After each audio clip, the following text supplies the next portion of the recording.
nó có bạc nó còn nó có kho ngò chạp hải thèm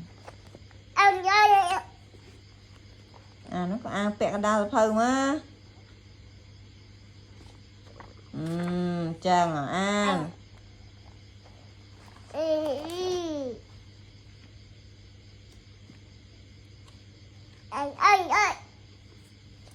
xâm lên so ấy ta mùi hai thân tạt liên liền là giờ tôi phải tu lực vào đòi nó tranh bình nó còn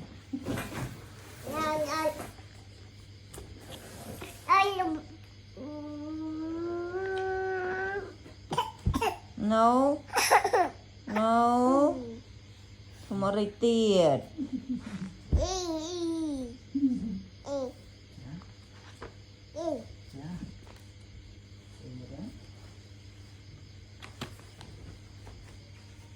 còn ăn tiệm nữa.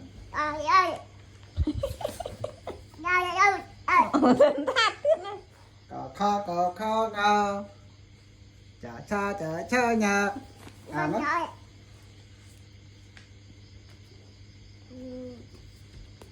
ăn tiệm ăn thằng mấy nó rụng ấy con mà này cũng nó bật thế này ôi này bật để ăn tới những ấy tông vì tao mùi để một ngày giờ hơi cực con cô một cái bối rồi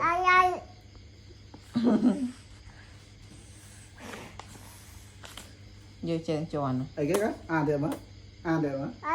ở liệt bày ở chơi cốn bằng được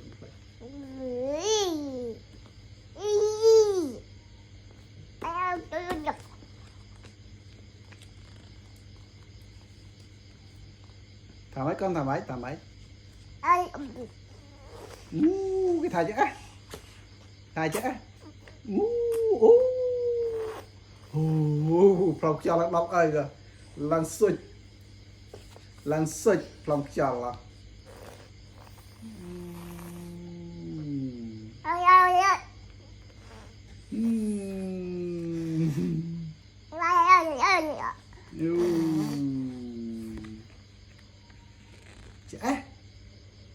chả cả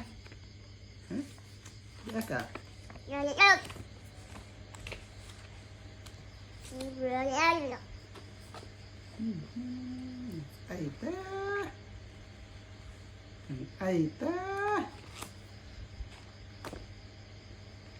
sẽ đây nè